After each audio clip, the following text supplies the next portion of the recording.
Përshëndetje të nderuar shikues, jemi bashkë me edicionin informativ të orës 15. Forca e Sigurisë së Kosovës të martën në Babaj të Bokës ka nisur ushtrimin fushor Ujku i Shigjetës. Të pranishëm nuk janë komandantja supreme Vjosa Osmani dhe as kryeministri në detyrë Albin Kurti.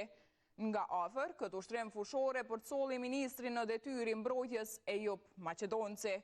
Ky ushtrim fushor u realizua përmes regjimentit të 3 të komandës së forcave toksore dhe vjen pas një cikli të gjatë trajnimesh dhe përgatitjesh intenzive në kuadër të procesit të validimit të regjimentit.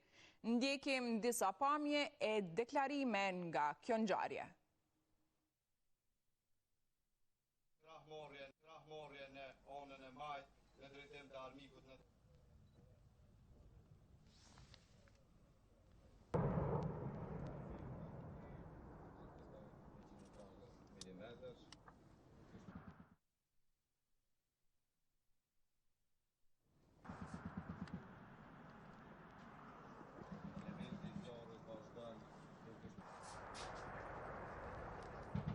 vetë se mund të shohem këtë ata e zëve.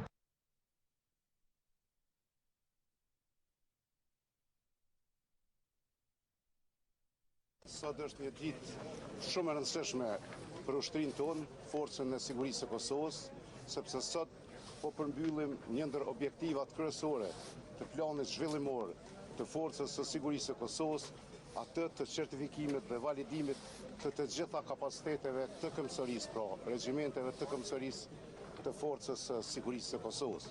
Pra me këtë ushtrim ne po përmbyllim një fazë dhe po kalojmë në një fazë tjetër për cilën vetëm i kemi marrë masat dhe jemi duke u përgatitur për ta finalizuar. Me këtë rast falenderoj dhe përgëzoj komandantin e Forcës së Sigurisë së Kosovës, Gjeneral Jasharin, për punën e jashtëzakonshme dhe angazhimin e pashembull për të arritur objektivat pavarësisht sfidave.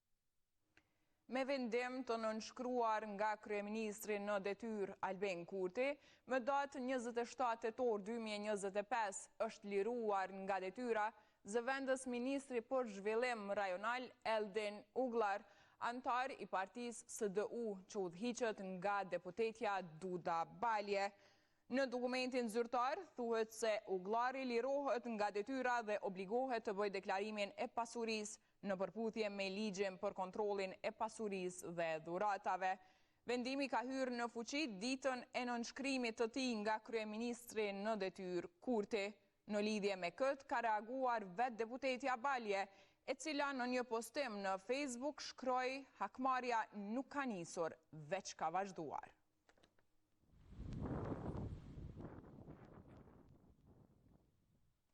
E një ish ministër në qeverinë Kurti sot ka pranuar zyrtarisht detyrën në Shqipëri. Liburn Aliu u prezantua përmes një konference për media si drejtor i portit të Durrësit.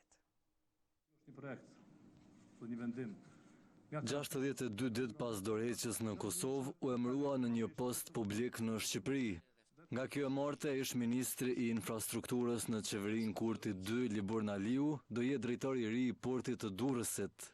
Kështu njoftoi zyrtarisht zëvendës kryeministri e Shqipërisë Belinda Balluku, që foli pak edhe për jetën private të tij.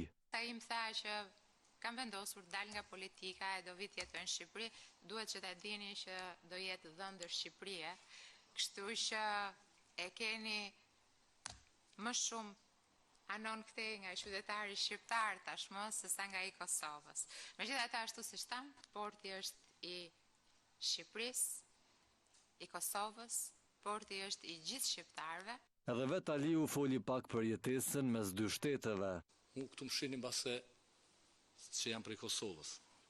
Atje më shohin si të Shqipërisë. Nuk është e lehtë. Këtë detyrë do ta bëjmë bashkë dhe uroj që të kemi sukses. Dhe të shohim sa më shpejt që pas 3 vitesh portin e Mallrave ta shohim të realizuar. Ky theksoi se porti bart një rëndësi të veçantë si për Kosovën, ashtu edhe për gjithë rajonin. Porti i Durrësit vërtet nuk është port vetëm i Republikës së Shqipërisë.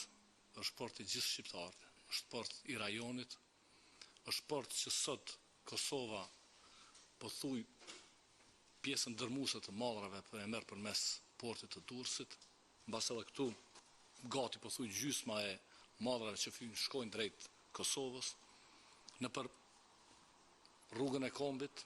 Aliu solli në vëmendje dhe aspektin e sigurisë që luan porti shqiptar, nisur nga fakti që Shqipëria është edhe anëtare e NATO-s. E ndonë se ishte bashkëthemelues në lëvizjen vetëvendosje, Kurti asnjëherë s'foli për largimin e tij, përveç falënderimit për kontribut. Ne duhet të vazhdojmë përpara e falenderoj për kontribut.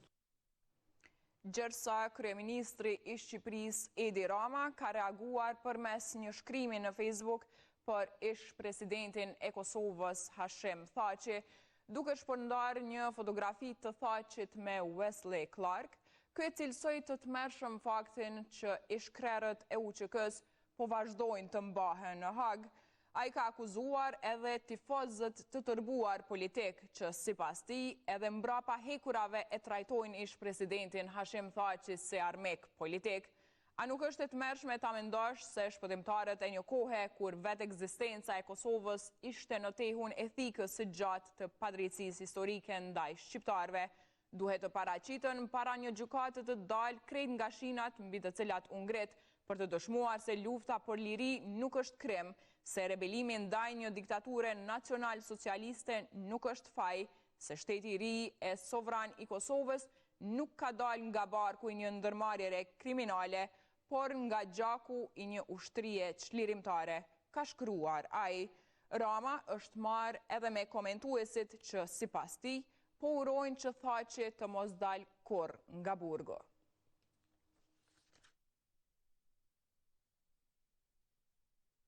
Komisioni Qendror i Zgjedhjeve mbajti mbledhjen e radhës të kryesuar nga kryetari i KQZ-s Krishnik Radoniqi, ku u marrë vendim për kufizimin e shpenzimeve të fushatës zgjedhore për balotazhin e 9 nëntorit.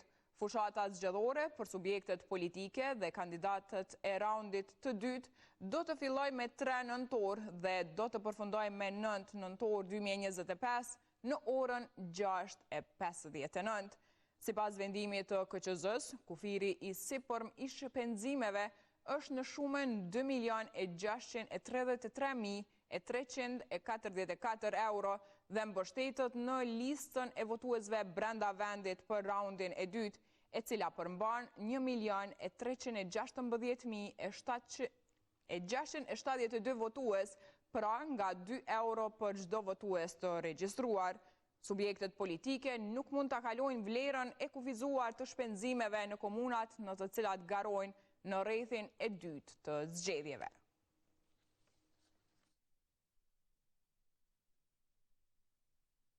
Këshilli Prokurorial i Kosovës ka njoftuar se në përputhje me kompetencat e tij kushtetuese dhe ligjore, pas pranimit të njoftimit zyrtar nga Prokuroria Speciale e Republikës së Kosovës, përmes të cilit është konfirmuar se është iniciuar hetim penal ndaj të pandehurit Beq Shala, prokuror në Departamentin e Përgjithshëm të Prokurorisë Themelore në Prizren, ka vendosur unanimisht që të pezullojë atë përkohësisht nga detyra zyrtare. Shala është arrestuar në vendin e tij të punës mëngjesin e së hënës në një aksion të Prokurorisë Speciale të Republikës së Kosovës. Arrestimi i tij ka ndodhur gjatë zhvillimit të një hulumtimi nga betimi për drejtësi, që posedon video incizim të prokurorit Shala, i cili dyshohet se ka pranuar rishfet. 14 vjeçari nga Kosova, Len Fezullahu, po cilësohet hero në Gjermani pasi kishte shpëtuar shokun e tij, kur ishte duke qëndruar me dy shokët në oborin e shkollës. Një 15 vjeçar kishte sulmuar njërin prej tyre me çekiç. Kur Fezullahu pa shokun e shtrirë, shkoi te sulmuesi, e mori çekiçin dhe e goditi. Te dera e shkollës takuan 2 mësimdhënës dhe kontaktuan policinë e ambulancën. Këto ekipe kishin arritur, ndërsa i dyshuari është arrestuar. 15 vjeçari është në mbajtje dhe dyshohet për tentim vrasje e lëndim të rënd. Ai kishte raste paraprake për kërcënime.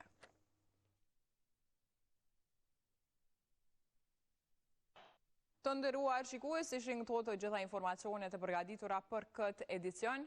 Ju vazhdoni të qëndroni me televizionin të shtatë e për motorijat e fundit keni portalin Gazeta Express. Mirëmbëngjes.